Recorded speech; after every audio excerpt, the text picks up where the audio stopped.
자, 요즘 시장을 바라보면서 직접 자산을 운용하는 채권 펀드 매니저는 어떤 생각을 하고 있을까요? 이분과 함께 직접 이야기를 들어보도록 하겠습니다. NH 아문지 자산운용 글로벌 주식운용팀 황호봉 팀장 나와 있습니다. 어서 오세요.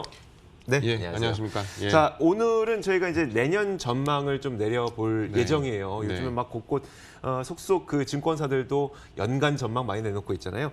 황호봉 팀장도 이제 그러면 내년엔 우리는 어느 지역 그리고 네. 어떤 자산에 네. 돈을 좀 비중을 많이 실어야 되겠다 이런 계획들 다 잡고 계시죠? 네, 물론 잡고 있습니다. 네네. 근데 사실 이제 전망을 잡고 있는 중간에 이제 테일 리스크라고 저희가 말씀드렸던 이제 홍콩 네, 입법법 그렇죠. 이제 서명이 이루어지면서 네.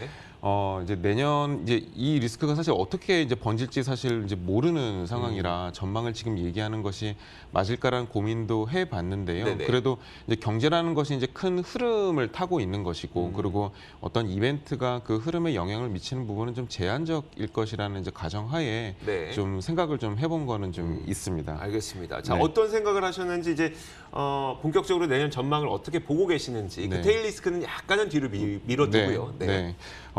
이제 몇 가지 시장 전망과 이제 테마에 대해서 이제 생각을 해볼 수 있고 이제 그거에 대한 이제 투자 전략을 수립할 수 있을 텐데요. 네. 이제 저는 이제 클라이밍이라는 단어를 좀 한번 붙여봤습니다. 네. 이제 알파벳 하나하나에 다 이제 의미를 넣어서 그 이제 알파벳이 이제 뜻하는 이제 그런 내용들을 이제 모아서 생각을 해봤는데요. 네. 이제 말씀드렸듯이 이제 시장의 흐름, 이제 매크로는 이제 좀 약간 턴어라운드를 하고 있는 분위기고, 그리고 이제 유동성에 대한 이제 시장이 조금 이제 올라오고 있는 그런 분위기가 올라오고 있기 때문에 내년 시장은 좀 올라갈 것이다라는 이제 전제하에 네. 이제 제가 생각을 좀 해봤고, 이제 그럴 가능성이 좀 높다라는 생각을 좀 하고 있습니다. 자, 그렇다면 이 클라이밍이라고 단어를 선택했을 때는 그 각각의 단어마다 의미가 있을 것 같은데 좀 네. 설명을 해주세요. 네. 일단 느낌상으로는 내년에도 오른다 같긴 네. 하거든요. 네. 맞습니까? 근데 이제 우리가 이제 일반적으로 생각을 할 때 이제 클라이밍이라고 하면 이제 그 올라간다라는 생각이 있으면 대세 상승 정도로 네, 하죠. 네, 이제 네. 그렇게 생각을 할 수가 있을 텐데 이제 굳이 이제 제가 등산에 비해서 이제 클라이밍이라는 단어를 붙인 데에는 우리가 이제 등산을 하면 올라가는 구간도 있고 또 내려가는 구간도 그렇죠. 있고 그리고 또 올라가는 구간이 굉장히 힘겨운 구간이 있어서 올라가다가 좀 쉬는 구간도 있지 않습니까? 네네. 이제 정확하게 이제 그런 이제 상황들이 내년에는 좀 많이 펼쳐질 수 있겠다. 이제 우리가 흔히 산을 올라가면서 겪을 수 있는 그런 어려움들에 대한 느낌을 내년 주식시장을 보면 좀 많이 느낄 수 있겠다라는 생각을 해서 네네. 이제 클라이밍이라는 단어를 좀 붙여봤습니다. 네, 알겠습니다. 하나씩 좀 설명을 들어볼게요. 네, 말씀드려보도록 하겠습니다. 네. 일단 이제 첫 번째로 말씀드렸던 이제 첫 번째 알파벳으로 시작하는 이제 C에 대해서 말씀을 드리면 네. 이제 컨섬션에 대한 부분입니다. 이제 컨섬션은 어떻게 보면은 이제 소비에 대한 시장에 대한 부분은 말씀을 계속 드리긴 했는데 이제 컨섬션이 프로덕션 대비해서 좀 많다. 그러니까 소비가 생산 대비해서 좀 우위에 있다라고 말씀드리는 부분은 내년에도 지금처럼 소비에 대한 그 어떤 트렌드, 소비가 시장을 끌고 갈 수 있는 경제가 끌고 갈 수 있는 부분이 더 지속이 될 것이다라는 생각을 하고 있습니다. 네. 예. 뭐 이제 차트를 좀 보시면은 이제 저희가 일반적으로 보고 있는 어떤 PMI 차트를 좀 보실 수가 있는데요. 네네. 예, 이제 글로벌 PMI가 이제 왼쪽 상단에 나와 있는 부분입니다. PMI라고 하는 거는 구매자들이 지금 현재 비즈니스 환경을 보고 어떻게 느끼고 있는지에 대한 센티멘트 지수입니다. 그렇죠. 예, 지금 50 이상으로 지금 보여지고 있는 부분이 박스 쳐져 있는 부분이 글로벌 부분에서 이제 비제조업, 그러니까 소비와 서비스업에 대한 부분이 있고요. 이제 50 이하에서 이제 반등을 하고 있는 부분이 이제 제조업입니다. 네네. 저 제조업이 반등을 할 수 있었던 부분은 이제 소비가 버텨주고 있었기 때문에 글로벌 비제조업 PMI도 이제 좀 버텨주고 있었기 때문에 제조업 PMI가 이제 반등을 했다고 생각을 하고 있고요. 네네. 이제 미국도 마찬가지입니다. 미국도 보면은 이제 빨갛게 동그라미로 된 부분이 비제조업이거든요. 비제조업 이제 소비에 대한 부분인데 소비는 50 이상에서 계속 지금 멈춰져 있는 부분을 이제 보실 수가 있고요. 그렇죠. 유럽도 마찬가지입니다. 유럽도 제조업 같은 경우는 50 이하로 내려가서 굉장히 좀 급격하게 오랫동안 하락했죠. 헤매는 부분을 볼 수가 있지만 비제조업 같은 경우는 50 이상에서 계속 견조하게 견디는 부분을 보시고 있으면은 사실 선진국 기준으로 봤을 때에는 제조업이 비제조업보다 좀 안 좋고 비제조업 소비가 50 이상에서 확장 국면을 계속 이어가는 그런 모습을 보실 수가 있는 저 흐름은 내년에도 좀 지속이 될 것이다 이렇게 생각을 하고 있는 거죠. 네, 알겠습니다. 그렇다면은 그 이어서 L은 무슨 의미를 갖고 있을까요? 네, L은 좀 전에 이제 다시 한번 네네. 그 제가 하나 좀 빼먹은 부분이 있었던 좀더 것 말씀해 같은데요. 주세요. 예, 네. 예. 비제조업이랑 제조업 부분이 좀 차이가 나는 부분은 이제 제가 생각을 할 때는 이제 내구재가 좀 많이 좀 있습니다. 내구재라는 것은 우리가 얘기를 할 때 흔히 얘기하는 이제 부품, 그 다음에 어떤 자동차, 네, 그 다음에 오래 소비재로 쓰는 봤을 때는 상품들. 오래 쓰는 네. 상품들을 얘기하지 않습니까? 근데 차도 그렇고요. 그 다음에 냉장고도 그렇고 세탁기도 그렇고 요즘 보통 사면 10년 정도 쓰지 않습니까? 네. 그러다 보니까 내구재에 대한 주문, 그다음에 생산이 떨어질 수밖에 없기 때문에 이제 저렇게 나타나지 않는다는 생각이 좀 들고 네. 그 생산이 좀 좀 부진하게 나타나지 않나 싶고 그리고 제조업 쪽이 그래서 네. 좀 부진했던 네, 것 그러다 같더라. 보니 또 공유 경제가 나타나고 있기 때문에 그 네네. 부분도 이제 생산에 대해서 좀 안 좋게 나타나고 있지 않나 이제 그런 생각을 하고 있습니다. 그래서 좀 네 가지 정도를 좀 봤을 때는 이제 내년에 소비가 좀 더 이어질 거라는 생각이 좀 들고요. 이어서 네. 말씀드리자면 이제 L이라는 거는 이제 루저스 리바운드라고 이제 제가 명명을 했습니다. 네. 이제 물음표를 붙여놨던 거는 이제 루저라는 말에 좀 붙이기가 좀 미안해서 제가 물음표를 좀 붙여놓은 거고요. 이제 네. 루저라는 거는 사실 이제 소외주를 제가 생각을 할 때는 뜻하고 있습니다. 네네. 이제 소외주라는 것은 그동안 사실 오르지 못했던 주식들을 사실 네. 의미를 하는 거고요. 지금 보시게 되면은 저 차트는 2010년과 12년과 그다음에 16년에 아시아 주식들이 미국 S&P 대비해서 좀 아웃퍼폼하는 모습을 볼 수가 있습니다. 그 위에 있는 게 아시아 주식이고 네, 아래에 맞습니다. 있는 게 S&P 500인가요? 예, 그렇습니다. 이제 보통 이제 턴어라운드를 할 때에는 이제 가치주가 반등을 한다라고 말씀을 좀 드렸습니다. 이제 네. 가치주라는 거는 이제 시장의 어떤 적정 가격 대비해서 그 좀 싼 주식들을 말씀을 그렇죠. 드리는데요. 네. 그동안 이제 이제 리먼 브라더스 사태 이후에 선진국 그 주식 자체가 좀 시장을 많이 좀 견인한 부분이 좀 있었습니다. 그렇기 때문에 상대적으로 다른 지역들은 좀 소외돼 있었는 그런 부분에 있고요. 그 맥락에서 유럽 주식도 올해 턴어라운드를 하면서 좀 시장이 턴어라운드를 하는 과정에 유럽도 좀 많이 오른 부분도 있습니다. 근데 이제 2010년 같은 경우는 이제 리먼 사태 이후고 그다음에 2012년도 하반기 같은 부분은 유럽 재정 위기, 그다음에 미국의 신용 등급 강등 이후의 턴어라운드고, 네네. 그다음에 2016년 같은 부분은 중국의 하드 랜딩, 그다음에 이제 유가가 저 때는 또 되게 안 좋았었던 맞아요. 침체기였기 때문에 그 소순환적인 바닥에서의 리바운드에 있어서도 아시아 주식이 굉장히 미국 주식 대비해서는 좀 퍼포먼스가 좋았다라는 부분에 있어서 올해 유럽이 좋았던 것처럼 유럽이 내년에도 좀 유럽 산업주는 내년에도 좀 괜찮을 거라고 보고는 있지만 아시아 주식도 내년에 좀 주목할 필요가 있겠다. 그래서 루저스 리바운드라는 단어를 좀 붙여봤습니다. 네, 알겠습니다. 자, 그렇다면 이어서 세 번째가 바로 I고요. 네.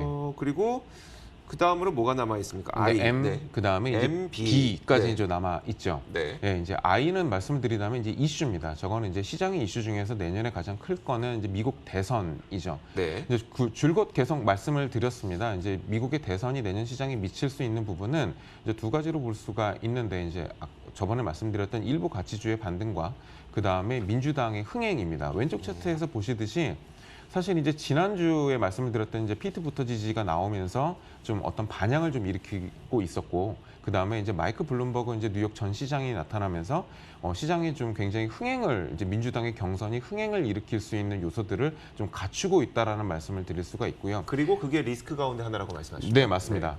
왜냐하면 이제 트럼프는 지난주에도 였겠지만은 연휴 바로 직전에 서명을 하고 주식시장에 영향을 좀 거의 안 미치게끔 시장을 만들었어요. 그렇죠. 근데 이제 민주당 같은 경우는 시장에 이제 거대 공룡인 IT 기업들에 대해서 좀 칼을 빼들고 있다라는 그런 생각을 가지고 있고, 그 다음에 지금 증세에 대한 얘기들도 좀 조금씩 꺼내고 있기 때문에 네네. 민주당의 경선이 흥행을 하게 될 경우에는 시장에 분명히 변동성을 줄 것이다라고 저는 생각을 하고 있고요.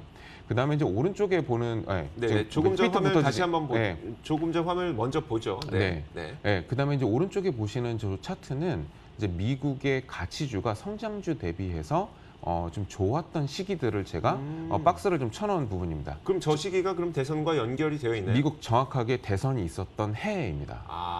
그러면 보시면 지금 이제 내년 2020년이니까 16년도 네네. 트럼프 됐을 때, 그다음에 그 전에 이제 오바마 재선, 네. 그다음에 이제 오바마 당선 때, 그다음에 이제 그 전에 이제 부시 당선 때. 아. 이렇게 보면은 다 가치주들이 성장주 대비해서 퍼포먼스가 좋은 모습을 볼 수가 있어요. 네네. 시장이 올라가는 거는 기본 전제로 하더라도 그다음에 그거에 대비해서 조금 더 초과 수익을 내겠다라는 생각이 있으시면은 네네. 이제 가치주에 대한 투자를 분명히 좀 하셔야 된다라는 말씀을 좀 드릴 수가 있습니다. 네. 자, 그러면 이제 그 피터 부티지지와 그리고 마이클 블룸버그에 대한 이야기를 조금 더 해주셔야 되겠죠? 네. 피터 부티지지 같은 경우는 사실 아직 어떤 정책에 대한 내용들이 좀 나오고 있지는 않아요. 네네. 네. 그다음에 이제 마이클 블룸버그도 이제 사실 나오고는 있는데 그렇죠. 네. 이제 마이클 블룸버그는 사실 그러니까 저희 같이 사실 운용을 하고 있는 사람들 입장에서는 굉장히 좀 뭐라 그러나 좀 이렇게 굉장히 상징적인 존재입니다. 그래요? 왜냐하면 모든 네. 데이터를 사실 저 블룸버그에서 블룸버그 통해서 다 가져오잖아요. 가져오기 때문에 네.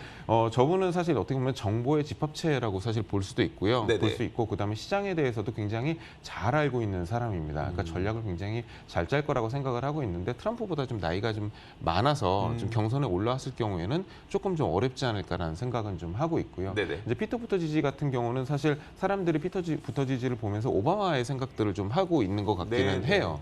왜냐하면 일단은 성소수자이고 그렇죠. 그리고 거기에다가 좀 젊고 그리고 굉장히 똑똑하고 이제 그렇기 때문에 굉장히 좀 확실히 영한 이미지가 좀 많이 좀 배어 있어서 좀 오바마에 대한 느낌도 좀 풍긴다고 이렇게 생각을 하고 있어서 경선에 대한 충분히 흥행 요소가 될 거라고 생각을 하고 있습니다. 네.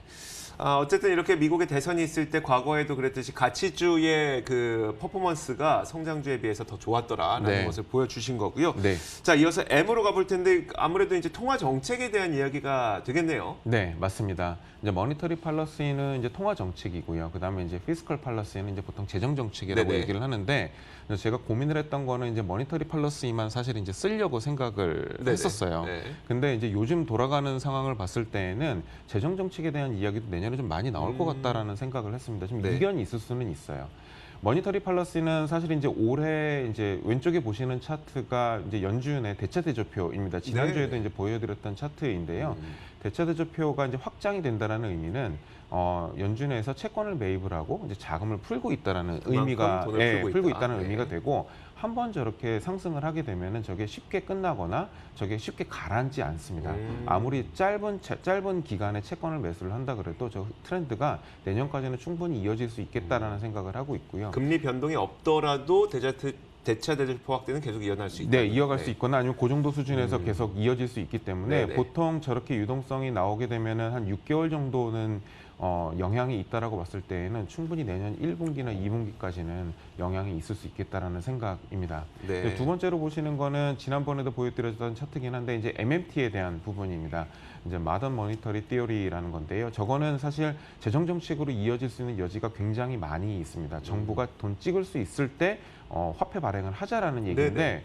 저 얘기가 계속 나오고 있는 부분은 이제 금리에 대한 어떤 조정이 지금 시장을 많이 이끌지 못했다라고 얘기를 하고 있고 지금 드라기 총재도 사실 이제 퇴임을 하면서 그거를 사실 어느 정도 얘기를 하고 들어간 부분이기 때문에 네. 저 부분은 내년에도 좀 많이 등장할 수 있겠고 그리고 대선이 있기 때문에 정책에 대한 이슈는 좀 많이 나올 수 있겠다라는 생각을 하고 있습니다.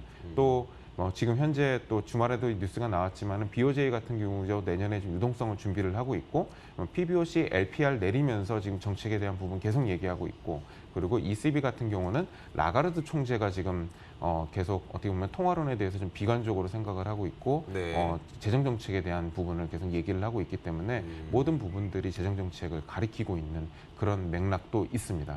그래서 내년에는 어떻게 보면 유동성의 장이 계속 지속이 된다라고 하면은 페드에서 뭔가를 한다라고 네. 했을 경우에는 좀 눈여겨 보시고 좀 미리 좀 어느 정도 주식을 좀 투입을 하시는 것도 하나의 전략일 수 있겠다라는 생각에 한번 머니터리 팔러시라는 얘기를 좀 꺼내봤습니다. 마지막으로 이제 그 B가 남았어요. 네. B가 남았는데 이 B는 우리가 흔히 채권을 좀 의미하지 않을까 싶거든요. 근데 네. 지금 말씀하셨던 것들은 대부분 뭐 조금은 방어주가 됐든 가치주가 됐던 네. 어쨌든 위험자산 쪽인데 채권을 꼽아주신 게 조금 의아한데 보니까 하이힐드 채권이군요. 네, 맞습니다. 네. 이제 하이힐드 채권 자체가 매력도 사실 있는 거는 사실입니다. 네네. 지금처럼 리스크가 온되는 상황에서는 그렇죠. 하이힐드 가격이 당연히 올라갈 수밖에 없는 상황이긴 한데 네. 지금 현재 주식 자체의 어떤 밸류에이션이나 아니면 위치를 봤을 때에는 굉장히 좀 높은 수준에 있다는 거는 좀 잘 알고 계실 거예요. 네.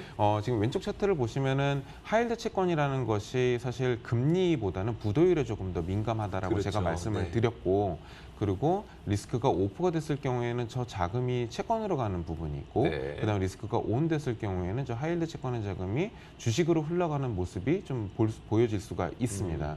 그래서 하이힐드 채권이 어떻게 보면 위험 자산의 리스크 온오프에 있어서 좀 중심에 있다라고 저는 생각을 하고 있는데, 네네. 당연히 이제 리스크가 온이 됨에 따라서 하이힐드 채권도 좀 메리트가 있기는 하겠으나, 지금 최근에 하이힐드 채권의 그 변동성, 그러니까 어떻게 보면 부도율이 상승을 하면서 네. 변동성이 올라올 수 있겠다라는 생각을 하고 있고, 이 변동성은 주식에도 영향을 좀 줄 수 있겠다라는 생각을 하고 있기 때문에 네. 내년에는 주식장을 보시는 분들도 하이힐드 채권 인덱스를 꼭 그 가격 지표를 꼭 보시면서 하이힐드 인덱스가 사실 뭐 최근 30일 저점, 뭐 60일 저점을 만약에 뚫고 내려간다라는 이제 그런 뉴스가 들리거나 아니면 그런 징후가 포착이 되면 포지션이 누가 얘기를 하지 않더라도 일부 좀 차익 실현을 하시거나 조금 보수적으로 운용을 하실 필요가 있겠다라는 말씀에, 제가 하이힐드 채권 같은 경우는 매수라는 의견보다는 조금 변동성에 주시하셔라는 말씀을 좀 드리고 싶어서 저 B라는 단어를 저렇게 좀 끄집어냈습니다.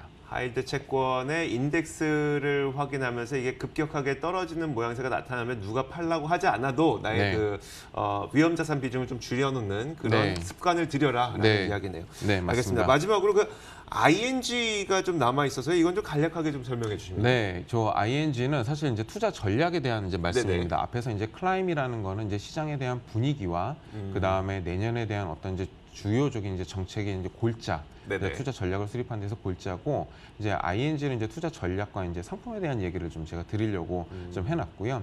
이제 인컴이라는 거는 이제 내년에도 좀 인컴 자산이 좀 괜찮을 수 있겠다라는 말씀에, 근데 인컴 전략도 좀 여러 가지가 있는데 이제 유망 전략들을 좀 말씀을 드리려고 해놨고요.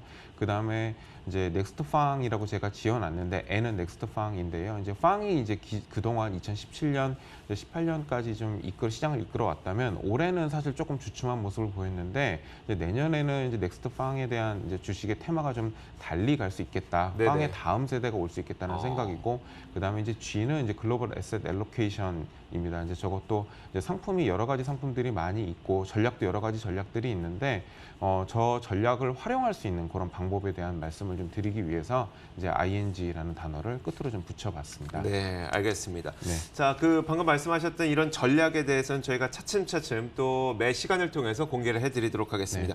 지금까지 NH 아문디 자산운용 글로벌 주식운용팀 황호봉 팀장과 이야기 나눠봤습니다. 고맙습니다. 네, 감사합니다.